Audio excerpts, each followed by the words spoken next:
Hili kikilio, wastahili tegemeo. Tunakutangaza asubuhi ya leo, tunakutangaza asubuhi ya leo, tunatangaza wewe ni Mungu, tunatangaza wewe ni mfalme, tunatangaza wewe ni mtakatifu, uliyeshinda kifo na mauti. Tunakutangaza kwa jina la Yesu, uliyefufuka na utukufu mkubwa. Tunakutangaza asubuhi ya leo, unatawala kwa nguvu.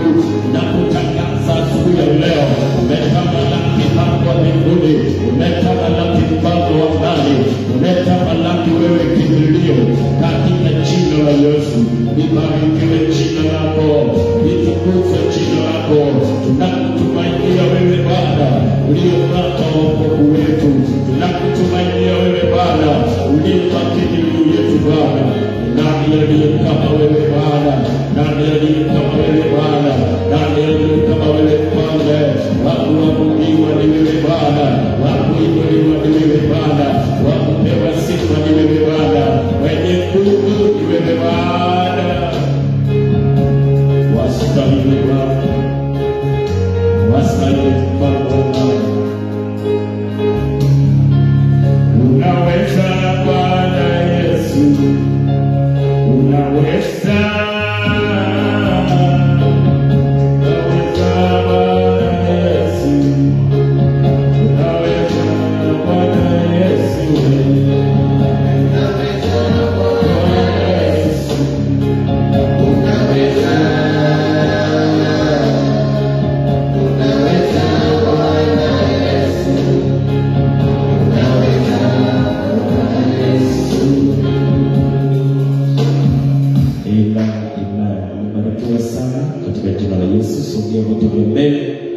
Tumebarikiwa kuwa pamoja na wewe mtazamaji wangu popote unatazama, ukiwa nasema karibu katika jina la Yesu Kristo mwana wa Mungu aliye hai. Kipindi hiki kimeletewa na kanisa la Winner Celebration Center, a fellowship where everybody is somebody, pamoja na mimi Apostle PMCB Voice of Fire. Tunasema karibu sana katika jina la Yesu Kristo mwana wa Mungu aliye hai. Basi unaweza chukua nafasi ya kushare video hii ili ukaweze kupewa baraka kwa wengine katika jina la Yesu. Kumbuka bado tunaendelea na maombi, tunazidi kujifunza kiasi kuhusu maombi, na pia tunaendelea kuomba. Nazidi kusisitiza maombi za kibinafsi. Msingi mzuri wa maisha ya muumini juu ya maombi ni msingi wa kibinafsi. Ukishaweka msingi wako wa kibinafsi wa maombi, basi wewe uko sawa. Kile kinasababisha pia tunakuwa na changamoto katika maisha ya maombi ni kwa sababu wewe binafsi hauna msingi wa maombi. Wewe ni wale wapendwa ambao huwa unaomba kwa sababu uko katikati ya watu wanaomba. Wewe usiniambia wewe unaomba, hiyo tutakataa. Kwa sababu usipokuwa mahali watu wanaomba, wewe hautaomba. Lakini ukijipata mahali watu wanaomba, wewe huwa unaomba kwa sababu watu wanaomba. Usiseme huwa unaomba. Ni kwa sababu hauna msingi wako wa kibinafsi wa maombi. Na ndio maana utapata asilimia kubwa ya waumini hawaombi manyumbani, lakini kanisani wanaomba sana. Hawaombi manyumbani, lakini kanisani wanaomba.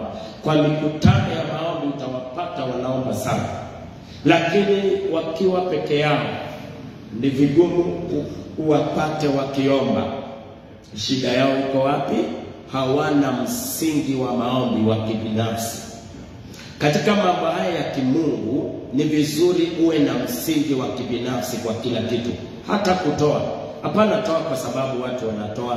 Kuwa na msingi wako wa kibinafsi kuhusu kutoa sadaka. Lakini usiwe ni wewe ni wale unaona wakitoa ndio wanatoa. Hata katika maisha yako ni vibaya sana kuishi maisha mpaka wafanye ndio ufanye. Ukiona mtu amenunua kitu, ndio wewe unataka kununua. Ukiona mtu amefanya kitu, na wewe unataka kufanya kitu. Ukiona jirani ambadilisha kazi, hata wewe unasema hata mimi nitabadilisha. amepaka nyumba yake rangi, hata unasema hata nitapaka nyumba yangu rangi. Hii ni kumaanisha kwamba hauna msimamo wa kibinafsi, hauna mwelekeo wa kibinafsi, na unakosa msingi wa kibinafsi katika utendaji wa vitu. Hiyo inamaanisha tukikuweka peke yako hakuna kitu utafanya. Tukikuweka peke yako hakuna mabadiliko utafanya, maana wewe ni wa kuiga vile watu wanafanya. Na hii ndio imetupatia shida upande wa maombi. Hakuna mashetani, hakuna nini, ni wewe hauna msingi wako wa kibinafsi wa kuomba. Lakini ukiwa ianzie kwa kukuwa na msingi binafsi wa kuomba. Upatikane kwa kikundi utaomba, upatikane peke yako utaomba. Bwana Yesu asifiwe. Kwa hivyo si vizuri kuomba kwa sababu watu wanaomba, na si vizuri uwe unaomba kwa sababu uko katikati ya watu wanaomba. Mpendwa, ni vizuri kuwa na maamuzi ya kibinafsi, ninaomba. Basi kuna kitu ambacho umeshinda katika maisha yako. Ni vizuri leo nataka tukaweza kuchukua nafasi, pengine kwa wiki hii tutakuwa tukidili na roho inayopigana na wewe usikuwe na kitu. Sijui kama umekuja kugundua ya kwamba zipo roho za kuhakikisha usikuwe nayo. Tunafanya kazi ili tukue nayo, lakini pia lazima tujue kuna roho za kuhakikisha usikuwe nayo. Na ni vizuri pia kuchukua nafasi ya kuomba wiki hii kwa sababu ya roho inayopigana na sauti ambayo ni ya Mungu imenena juu ya maisha yako. Kuna roho ambazo ziko kupingana na kuhakikisha makusudi ya Mungu ambaye amesema juu yako isiweze kutimia. Nilisema hivi wakati mmoja, ukitolewa unabii wa kikazi, basi unapaswa kuchukua nafasi na kuhakikisha kuwa unabii unatimia katika maisha yako. Biblia inasema hivi katika kitabu cha Kutoka 3:21. Tunajua hii ni safari ya kuweza kukomboa maisha ya watu wa Mungu. Hii ni safari ya kuwatoa, kwa sababu kila mara unapaswa kujua Exodus chapter 3, Mungu anafunua mawazo yake aliyo nayo juu ya watu wake. Bwana Yesu asifiwe. Mungu anafunua mpango aliyo nayo juu ya watu wake. Na huu ndio huo mpango wa kuwatoa kwa mateso, wa kuwatoa kwa shida. Na hata siku ya leo niko hapa kukujulisha kwamba mawazo ya Mungu ni utoke katika maisha isiyokuwa na raha. Mawazo ya Mungu juu yako ni uishi katika maisha iliyo sawa. Hawa wapendwa walikuwa watumwa. Si mpango wa Mungu na si makusudi ya Mungu kwa wewe kuishi maisha ya utumwa. Unaweza tukawa tunaishi hivi, lakini wewe uko katika maisha ya utumwa. Na nilikuambia saini ya kwanza kumaanisha kwamba wewe ni mtumwa ni kwamba mtumwa hapaswi kukuwa na chochote. Mtumwa hapaswi kukuwa na chochote. Namba 2, kazi ya mtumwa ni kufanyia watu kazi. Mtumwa anaweza akafanya kazi, mdosi akatajirika, yeye anabaki pale pale. Kazi ya mtumwa ni kutajirisha mdosi. Kazi ya mtumwa ni kutajirisha mtu. Na ujue yeye ndiye anamtajirisha, ambaye yeye anaweza akajitajirisha. Halo, Bwana asifiwe. Sawa, hiyo ndio kazi yake. Lakini sasa ni mpango wa Mungu uishi vizuri. Ni mpango wa Mungu mahali ambapo unakaa pawe ni pazuri. Ni mpango wa Mungu kiafya iwe sawa, maisha iwe sawa. Ni mpango wa Mungu. Sasa Mungu anapokuja kukomboa wana wa Israeli, wameikuwa pale kwa miaka mingi, miaka 430. Sijui tukilinganisha na leo inaweza ikakuwa ni miaka mingapi. Na katika hiyo miaka yote wamefanya kazi ambayo haikukuwa na faida. Wamefanya kazi nzuri. Usifikirie watu kufanya kazi vibaya ndio huharibu kazi zao. Usifikirie watu kufanya kazi vibaya ndio huleta hasara. Usifikirie watu kufanya kazi vibaya ndio wasababisha wasikuwe na kitu. Hapana, tuko na watu wanafanya kazi vizuri. Tuko na watu wako na bidii lakini hakuna kitu wanapata. Hawa wapendwa wa Mungu waliishi miaka mingi, walifanya kazi, lakini hawakupata chochote. Lakini kuna mtu alikuwa anapata. Bwana Yesu asifiwe. Nilisema hii ni roho ya wewe unapanda, wengine wanavuna. Bwana asifiwe. Kazi yako ni kupanda, lakini wakati wa mavuno wengine ndio wanakuja wanavuna. Kazi yako ni kufanya bidii, wengine wanavuna bidii yako ama matokeo ya bidii yako. Kwa hivyo wana wa Israeli miaka yao yote walifanya kazi, lakini Farao ndiye alikuwa ana harvest matokeo ya bidii yao. Alikuwa ana harvest jasho yao. Lakini Mungu akaamua imetosha. Hapana, hakuna vile watu wangu watafanya kazi na hawafaidiki. Wanafanya kazi, hawajengi majumba zao, wanajenga majumba wengine wanaishi ndani. Hakuna vile watafanya kazi, hawakuli vizuri, wengine wanakula vizuri. Hakuna vile watafanya kazi na hawaendelei vizuri, wengine ndio wanaendelea vizuri. Mungu akasema, nimesikia kilio chao na nimeona mateso yao, na mimi Mungu nimeshuka niwakomboe, niwatoe, niwapandishe katika nchi nzuri iliyojawa na asali na maziwa. Na Mungu akasema, Musa, ninakutuma wewe, enda ukawakomboe. Ninakutuma wewe, enda uambie Farao achilie watu wangu watoke. Enda ambia Farao achilie watu wangu. Lakini mstari wa 21 ndio tunataka kusoma.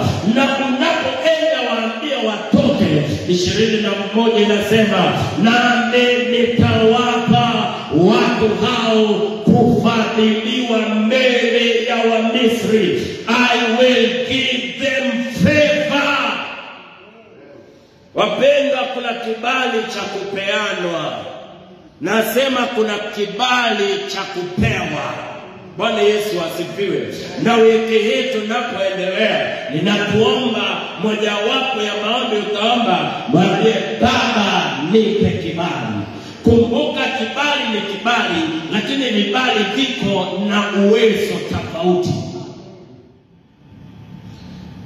Kibali ya kufanya nini? Kibali ya kukuwezesha kufanya nini? Sasa kibali ambacho walipewa kilikuwa ni kibali cha kuwawezesha kupewa walichotaka. Namba 1, Mungu akasema hawatakuwa bure, nitawapa kibali. Kisha baadaye hata itakuwa hapo watakapokwenda zao ama mtakapokwenda zenu. Bwana asifiwe. Haleluya. Haleluya. Inua mkono juu, sema natangaza kwenda zangu.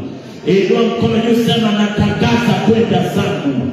Kwa nini Mungu anatumia lugha hata itakapokuwa mtakapoenda zenu?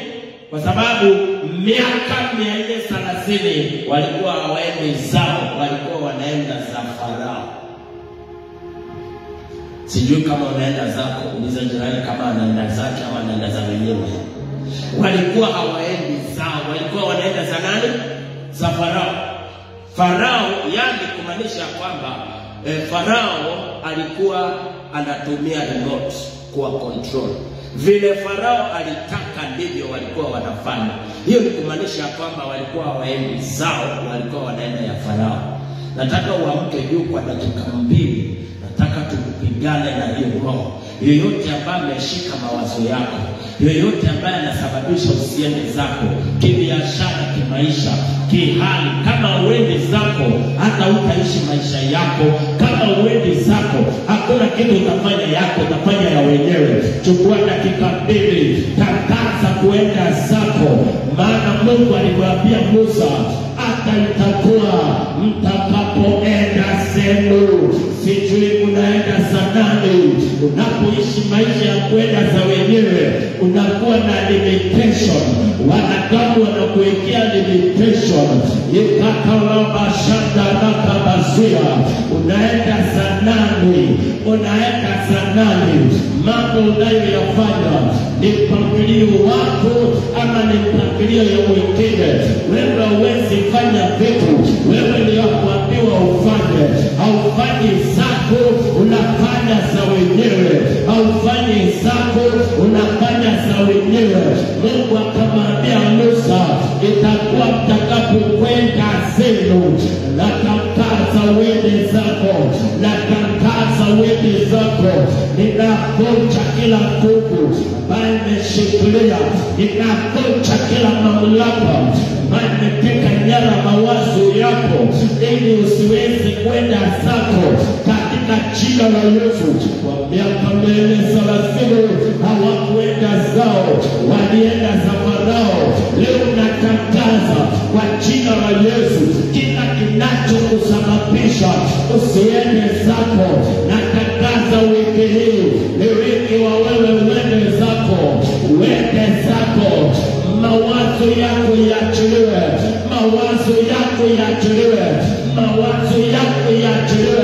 natangaza yaachiliwe.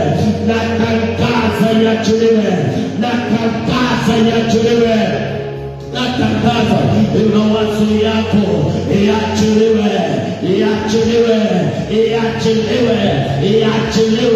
Kibiashara uende zako, kikazi uende zako, kindoa uende zako, kifedha uende zako. Katika maisha yako natangaza uende zako, natangaza uende zako katika jina la Yesu Kristo Bwana wa Mungu aliye hai. Amen. Unapaswa kuenda zako. Mungu akamwambia Musa, hapo mtakapokwenda zenu. Keti chini. Hapo mtakapokwenda zenu. Nataka ukaweze kuangalia hapo. Kwa hivyo kuna kitu Mungu alikuwa anavunja kwa maisha ya wana wa Israeli. Bwana Yesu asifiwe. Walikuwa hawaendi zao. Sasa hii ni ujumbe kuhusu wakati mtaenda zenu. Hii ni kumaanisha kwamba kuna vitu haviwezi tendeka kwa maisha yako kama hauendi zako. Hata itakuwa mtakapokwenda zenu, hamtakwenda bure. Nataka uangalie hayo maneno. Mkienda zenu, hamtaenda bure. Lakini kama bado mwenda za wenyewe, mtazidi kuenda bure.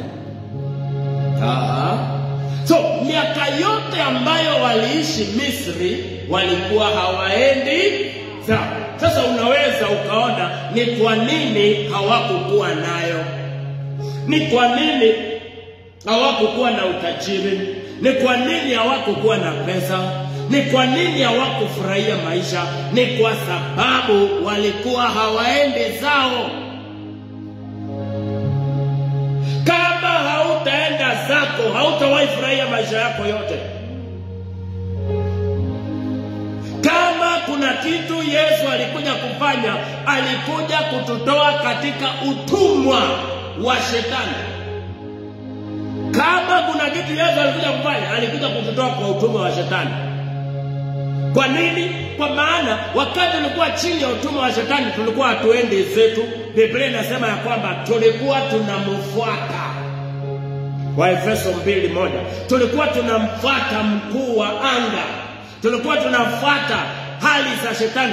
Tulikuwa tuende zetu, tulikuwa tunamfuata kwa sababu tulikuwa watumwa wake. Vile anataka tuende tu tunaenda. Lakini Yesu alikuja kuvunja ile utumwa, na sasa shetani hakupeleki vile anataka. Sasa zile ataki unazipata ni kujipata ya kwamba kifedha hauendi zako, kiafya hauendi zako. Maana ujue Yesu hakukuja ukuwe na afya bora. Yesu hakukuja ukuwe tajiri. Yesu alikuja kwa ajili ya dhambi. Kilichomleta duniani Kristo Yesu ni shida ya dhambi. Yesu hakukuja ukuwe na pesa, kwa sababu hata kabla ya kuja kwa Yesu watu walikuwa na pesa. Millionaires walikuwako. Tunaelewana na wewe? Kwa sababu hata kabla ya Yesu kukuja watu walikuwa na afya. So kilichomleta Yesu ni shida ya mwanadamu. Shida ya mwanadamu ni dhambi. Mwanadamu tajiri, shida yake ni dhambi. Mwanadamu maskini, shida yake ni dhambi. Mwanadamu wa rangi zote, shida yake ni moja, ni dhambi. Hiyo ndio iliyomleta Yesu duniani. Na ndio maana unaona unaweza ukaokoka, lakini ikawa line yako ya pesa imefungwa.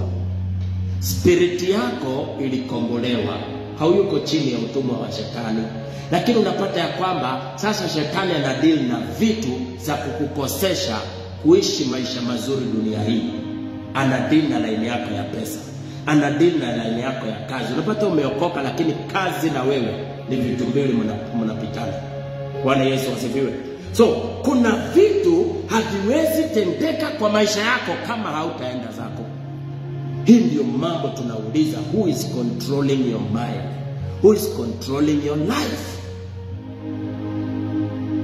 We have our family patterns. They are also controlling our life. There are patterns kutoka makwetu ambazo zina control pia maisha ya watu. Na kama pattern ya kwenyu ina kucontrol, inamaanisha ya kwamba hauendi zako. Hiyo inamaanisha ya kwamba hauwezi ukakuwa zaidi ya vile watu wanakuaga kwenu. Hilo tunajisema kwa jina la Baba, la Mwana na Roho Mtakatifu. Sema na tangaza kukua zaidi ya vile watu wanakuwa kwetu. Sema na tangaza uenda zaidi ya vile watu wanaenda kwetu. Sema na tangaza kuinuka zaidi kushinda vile watu wanainuka kwetu. Sema naenda zaidi.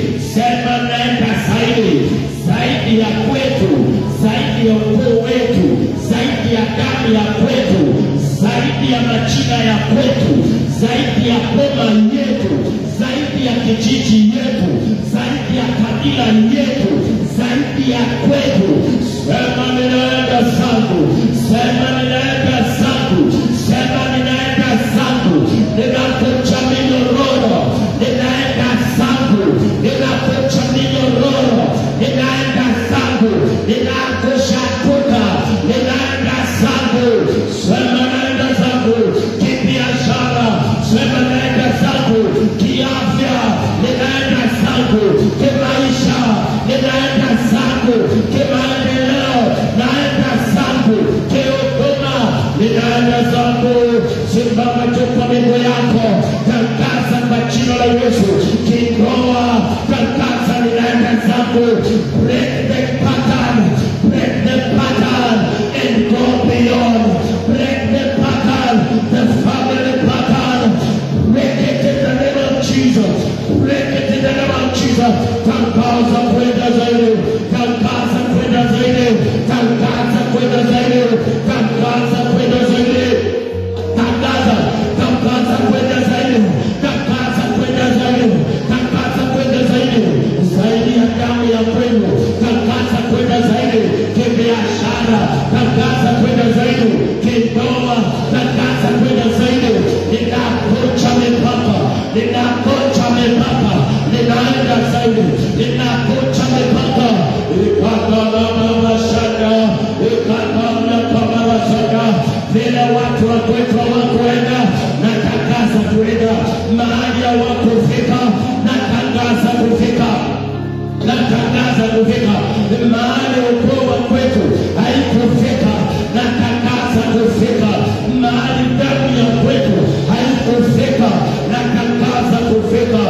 Mahali kabila letu halikufika. Natangaza kufika. Natangaza kufika. Natangaza kufika. Natangaza kufika. Natangaza kufika. Mahali boma yetu haikufika. Natangaza kufika. Natangaza kufika. Natangaza kufika. Katika mambo yangu yote, mahali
ninakuja, ninakuja, ninakuja, ninakuja, ninakuja, ninakuja, ninakuja, ninakuja, ninakuja, ninakuja, ninakuja.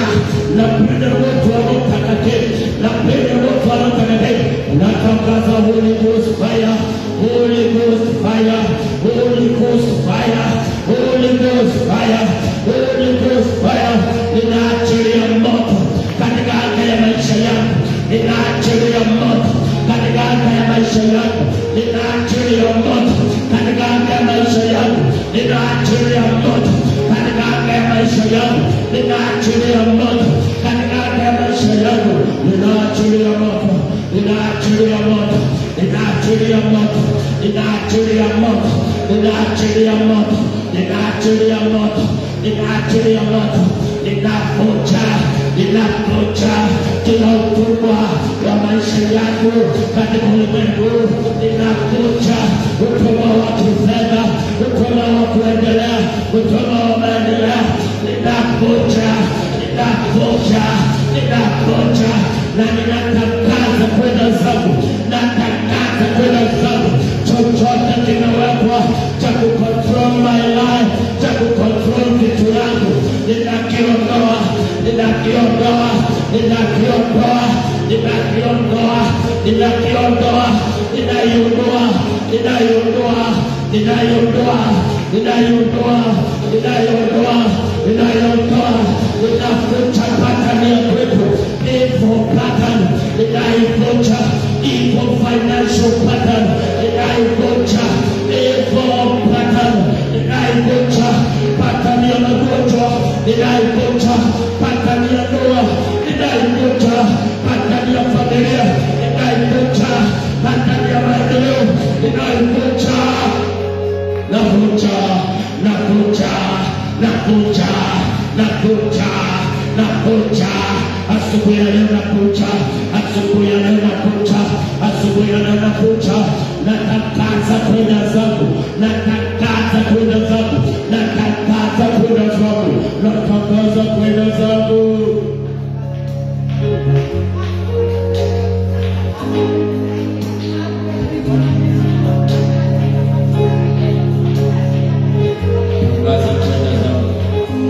natangaza kwenda zangu. Natangaza kwenda zangu, natangaza kwenda zangu, natangaza kwenda zangu, natangaza kwenda zangu, natangaza kwenda zangu,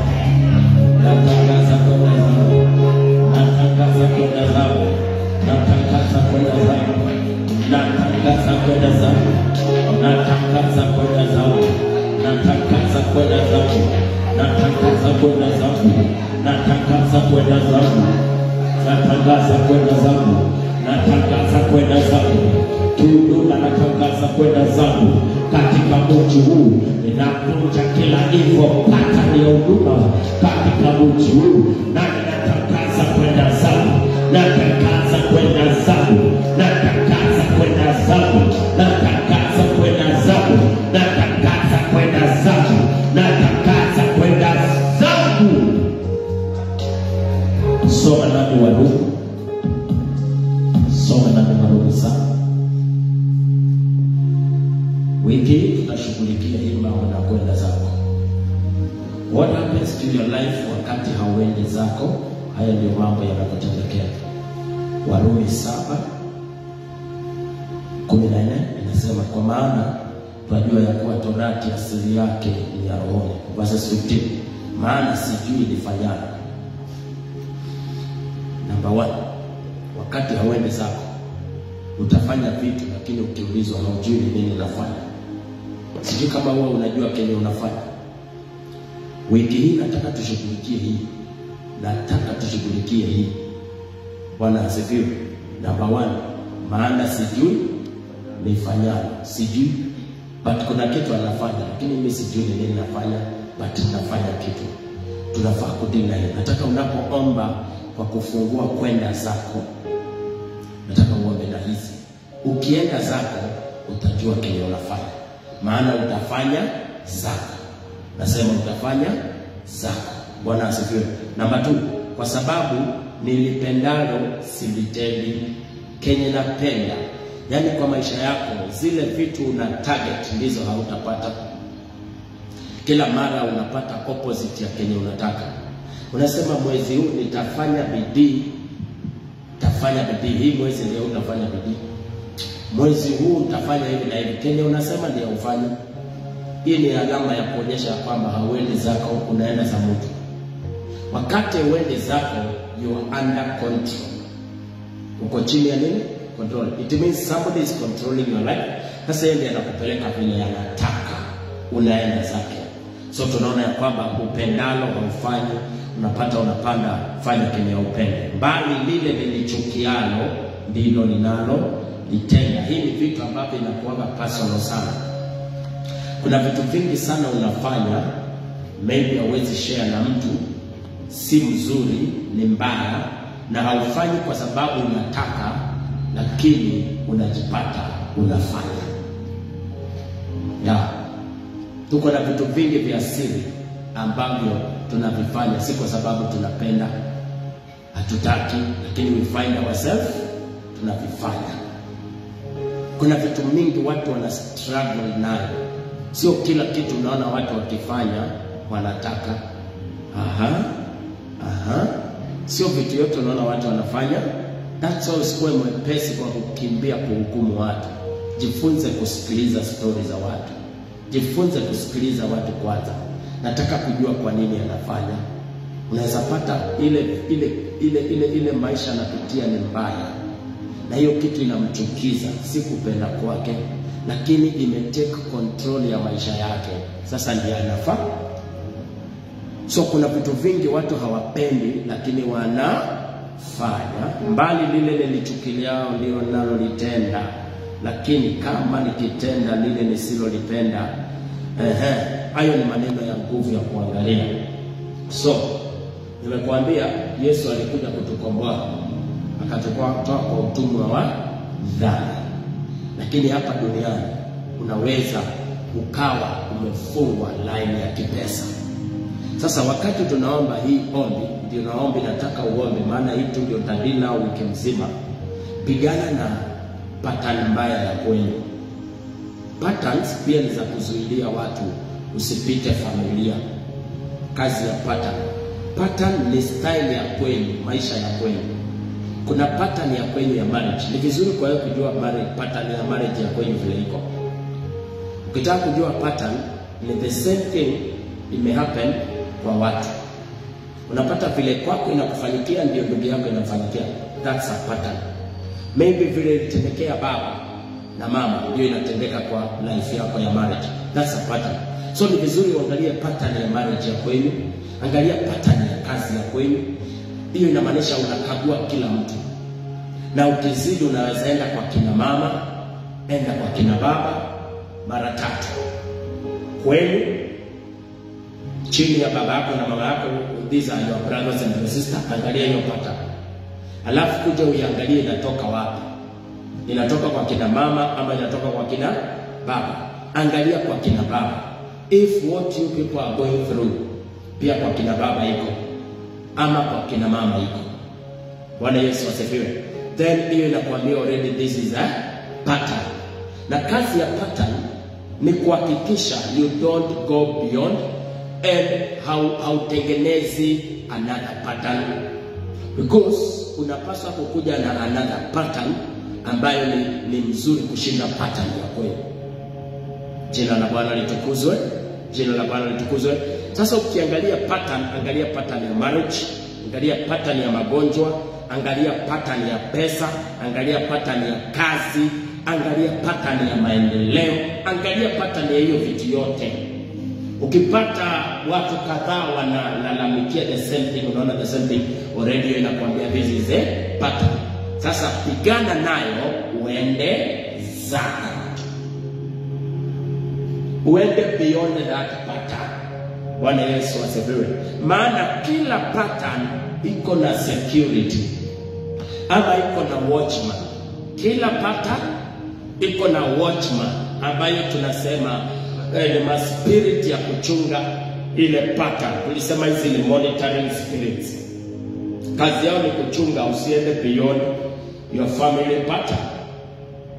kazi yao ni kuchunga pattern ya pesa, usiende zaidi ya hiyo.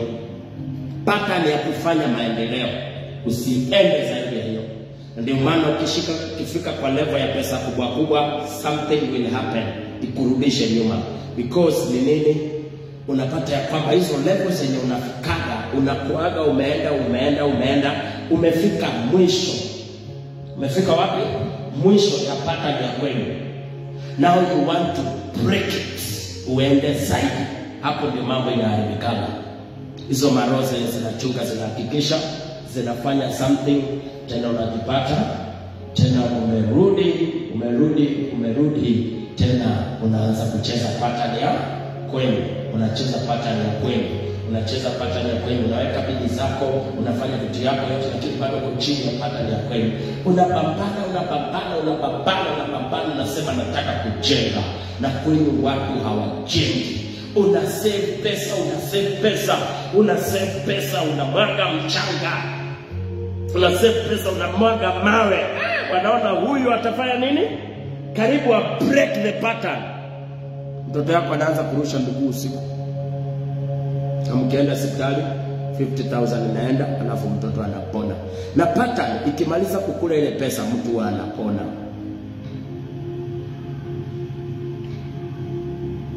Akikula 30,000 papa anapona. Baada hajafika 1,000 haponi bado. Akipokula pesa mingi haponi. Mpaka akule pesa ya ile project. Na kuambia the next day, na niko poa, na niko sawa. Kuna kitu mmepoteza. Kuna kitu mnafurahia amepona. Lakini kuna kitu mmepoteza.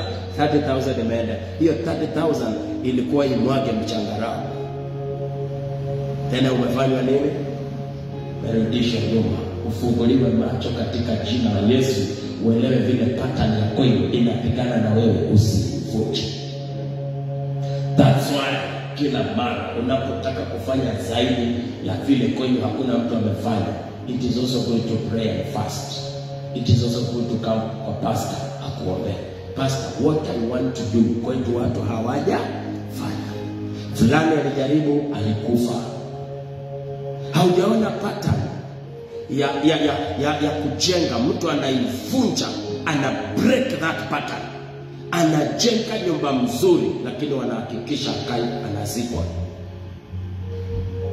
Because kwenye hakuna mtu alijenga nyumba, kwenye hakuna mtu alikaa nyumba mzuri. Wewe ni nani?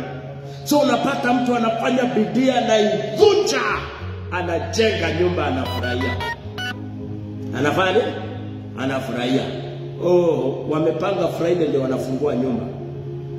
Thursday anapata ajali, anakufa. Badala yako kwa nyumba, anawekwa kwa mchanga. These are patterns. Hamjapata watoto wamesoma mpaka university, ana break the pattern ya kwao. Huku watu waendagi university. Wewe ni nani unaenda? Anaenda mpaka anavunja mpaka university. Anasema hapana, yeye ilikuwa hivyo. Anakuja anatapatapa kutafuta kazi. Hiyo ndio inakuwa shida. Amesoma lakini bado anazunguka kwa pattern ya kwao. Kupata kazi inakuwa ni kazi ngumu. Ama anatoka na kuja anarushwa kwa pombe. Nikwambia nilienda Keroka kuombea mtu amesomea udaktari. Wewe imagine vile pesa imewekwa kwa udaktari. Alipomaliza akiwa tu attachment akakonektiwa na walevi. Jamana lewa proper. Hiyo daktari imeenda ama ijaenda? Imeenda. Because wanajua ukisimama udaktari utaenda zaidi. So kuna kitu ulijaribu kuvunja na sisi tutakuweza. Wakamrushia roho ya ulevi. Baba analia akikumbuka pesa yenye amemwaga. Ndio pastor, huyu kijana kuna kitu kingine ni kulewa peke yake, Kasema hii ni ya kuwekewa.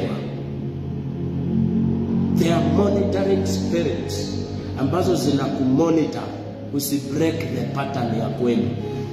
But the way hizi vitu zina happen, it's ordinary. They are just ordinary things zina happen kwa maisha yako. Ndio zinakupatia sababu na hii ni ugonjwa, ni kawaida, watu wanakuaga wago, lakini unakosa kuelewa ndio inatumika kukurudisha nyuma. So nataka wiki hii hakuna kitu kingine tunadeal nayo. Tunadeal na roho, uende zako. Ukienda zako wapendo, unapaswa kuanzisha pattern yako. Wapendwa, hatupasi kuendelesha pattern za kwetu. Tunapaswa kuanzisha pattern yetu. Maana kuna vile pia wewe kuna lifestyle yako. Kuna vile unataka kwako ikue. Mimi sitaki kwangu kukue kama vile kwa baba yangu kulikuwa na mama yangu. Walikuwa na ndoa yao, hiyo ilikuwa yake. Kuna vile yangu mimi nataka. Na wapendwa, ndio ujue ni ukweli, ndio nikuambie hii nimalize, ni kwamba pattern ya mambo mazuri haifuati watu. Because usifikirie pattern ni hivyo peke yake. We also have good patterns ambazo zinafaa kukufuata pia kwa lazima. But you know, tuko na watu hizi pattern hazifuati. And I said this, kuna vitu mzuri za baba yako, mbona hazifuati watu? Kuna vitu mzuri za mama yako, mbona hizo hazifuati? Lakini unapata kale kabaya ka baba yako na kale kabaya ka mama yako, hako ndio kanawafuata. Unapata baba yako alikuwa mlevi chakara, lakini alikuwa principal wa shule.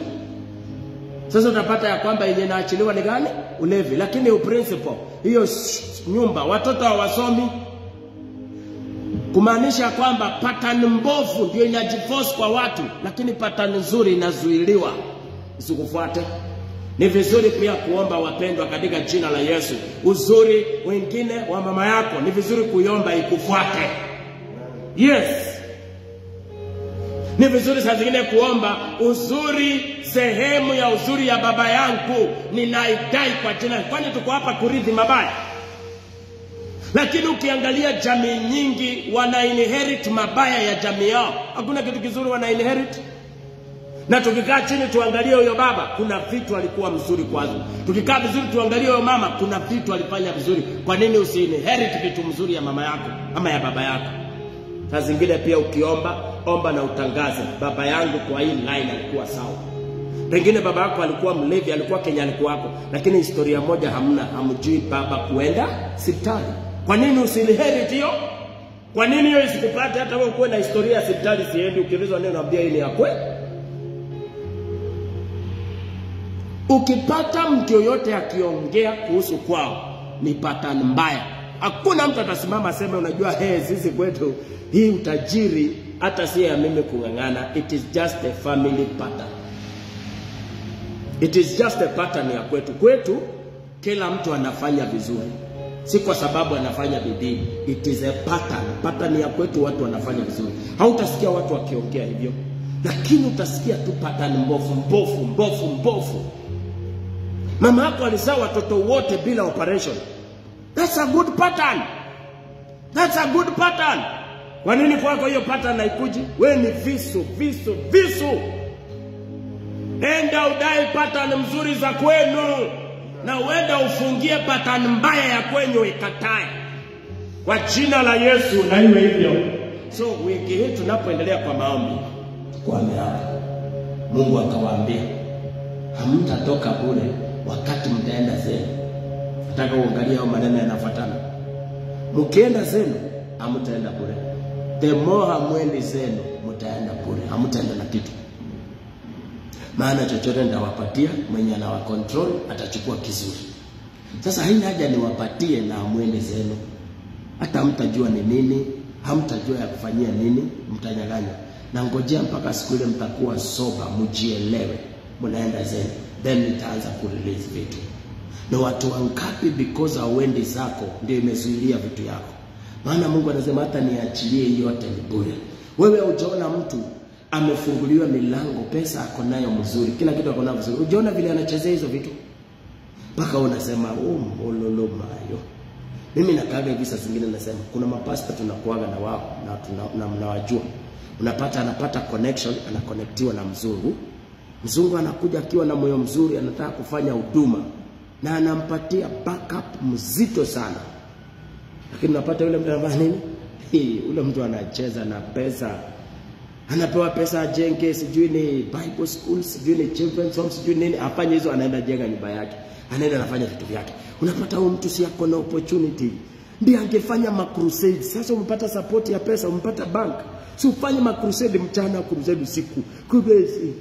Na kuambia ndio unampata yeye ndio lazy. Pofu sana hiyo opportunity haitumii vizuri kwa sababu bado haendi zake. Na sisi tuko mahali tunauliza haki tu. Ajaribu kukuja hivi yake. Mimi nitaishi nikifanya crusade throughout. Hakuna kitu kingine nafanya. Mtaniona TV, mtaniona kwa radio, crusade, mara niko Kisumu, mara niko huko, mara niko huko. Wewe ambao uko soba unaenda zako. Hiyo pattern ndio inasuliwa kwako. Hamjawahi ona kitu kama hiyo? Hujawahi kaa chini ukasema haki ingekuwa ni mimi. Hujawahi sema kitu kama hiyo. Hujawahi kaa na neighbor na rafiki ukakuwa naye. Pao ukasema haki ingekuwa ni mimi niko kwa hiyo viatu huko. Ningefanya wonders in this world. Basi unashindwa na hii resources zote uko na you're doing nothing.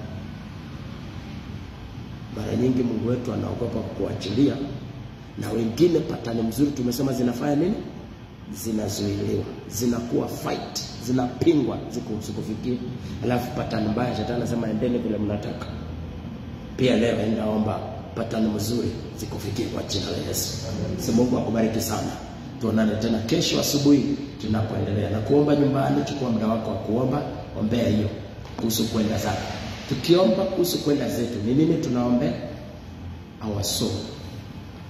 Our soul, that's where our mind is. So kile kinashikagwa ndio usiende zako ni nini? Ni mawazo tu. Hakuna kitu kingine. It is your mind. Bwana asifiwe. Na mind yako ikiachiliwa, senses zako zote zinarudi. Mind yako ikishikwa, senses zako zote zimeshikwa. Function yako yote imekamatwa. Mawazo yako ikiachiliwa, wewe unafaa nini? Kila kitu mingi kwa maisha yako imeachiliwa. Ninaomba na iwe hivyo. Tunapoomba wiki hii, nakuombea neema ya kuvunja hiyo pattern. Na ninakuombea nguvu ya kuenda zako. Naomba wakati hii iwe ndio Genesis chapter 3 ya maisha yako.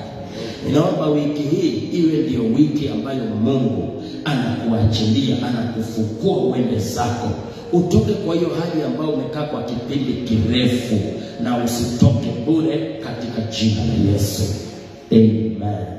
Amen. Ubarikiwe sana mtazamaji wangu, tukutane tena kesho katika jina la Yesu. Amen. Amen.